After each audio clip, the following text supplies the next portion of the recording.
ਦੋਸਤਾਂ ਨੇ ਇਨਫੋਰਮੇ ਬਣਾਉਣੇ ਨੇ ਉਹਨਾਂ ਵਾਸਤੇ ਵੀ ਕਿ ਮੈਂ ਖੁਦ ਬਣਾ ਚੁੱਕਿਆ ਲਿਆਦਾ ਉਹਦੇ ਬਾਰੇ ਵਿੱਚ ਤੁਹਾਨੂੰ ਥੋੜ੍ਹੀ ਜਿਹੀ ਰਹਿਨਮਾਈ ਕਰਾਂਗਾ ਤਾਂ ਕਿ ਜਿੰਨਾ ਬਣਵਾਉਣਾ ਹੈ ਉਹਨਾਂ ਵਾਸਤੇ ਆਸਾਨੀ ਹੋ ਜਾਏ। ਖਾਸ ਕਰਕੇ ਜਿਹੜੇ ਦੋਸਤ ਵਿਕਟੋਰੀਆ ਦੇ ਵਿੱਚ ਰਹਿ ਰਹੇ ਨੇ, ਵਿਕਟੋਰੀਆ ਗਾਸਟਸ ਵਿੱਚ ਜਾਂ ਉਹਦੇ ਇਰਦ ਗਿਰਦ, ਉਹਨਾਂ ਵਾਸਤੇ ਵੀ ਕਿ ਪਹਿਲੀ ਤਾਂ ਗੱਲ ਹੈ ਵੇ ਕਿ ਜਿਹੜੀ ਯੰਤੋ ਮਿੰਤੋ ਵੇ ਉੱਥੋਂ ਵੀ ਬਣਦੇ ਨੇ। ਉਹ ਦੋਸਤ ਜਿਨ੍ਹਾਂ ਯੂਦਾ ਵਗੈਰਾ ਲਵਾਈਏ ਉਹਨਾਂ ਵਾਸਤੇ ਤੇ ਉਹਨਾਂ ਦੀ ਤਰ੍ਹਾਂ ਬੁਖਾਰ ਸੋਸਿਆਲ ਨਹੀਂ ਹੈ ਵੀ ਉਹਨਾਂ ਵਾਸਤੇ ਥੋੜ੍ਹਾ ਜਿਹਾ ਯੰਤੋ ਮਿੰਤੋ ਵਿੱਚ ਉਹ ਟਾਈਮ ਬਹੁਤ ਜ਼ਿਆਦਾ ਦੇ ਸਕਦੇ ਨੇ। ਫਿਰ ਉਹਨਾਂ ਦਾ ਸੈਕੰਡ ਆਪਸ਼ਨ ਹੈ ਵੇ ਕਿ ਇੱਕ NGO ਇੱਥੇ ਜਿਹੜੀ ਹੁਕੂਮਤ ਮਨਜ਼ੂਰ ਸ਼ੁਦਾ ਹੈ ਸੇਰ ਦੁਲਸ ਵਾਲੀ ਸਾਈਡ 'ਤੇ, ਉਹਨਾਂ ਦਾ ਵੀ ਮੈਂ ਲੋਕੇਸ਼ਨ ਥੱਲੇ ਮੈਂਸ਼ਨ ਕਰ ਦਿਆਂਗਾ।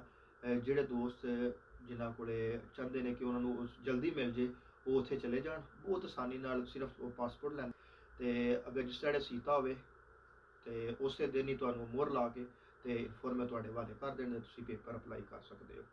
ਅਤੇ ਬੜਾ ਆਸਾਨ ਜਿਹਾ, ਨਾ ਕਿਸੇ ਨੂੰ ਪੈਸੇ ਦੀ ਉਹ ਨਾ ਪੈਸਿਆਂ ਨਾਲ ਬਣਦਾ ਅਤੇ ਬਹੁਤ ਆਸਾਨ ਜਿਹਾ ਕੰਮ ਹੈ। ਯੰਤੋ ਮਿੰਤੋ ਵਿੱਚ ਵੀ ਬਣਦੇ ਨੇ ਜਿਨ੍ਹਾਂ ਦਾ ਖਾਸ ਕਰਕੇ ਉਹ ਯੰਤੋ ਮਿੰਤੋ ਜਿੱਥੇ ਸੀਤਾ ਨਹੀਂ ਲੈਣਾ ਪੈਂਦਾ ਉੱਥੇ ਤੁਸੀਂ ਚਲੇ ਜਾਓ।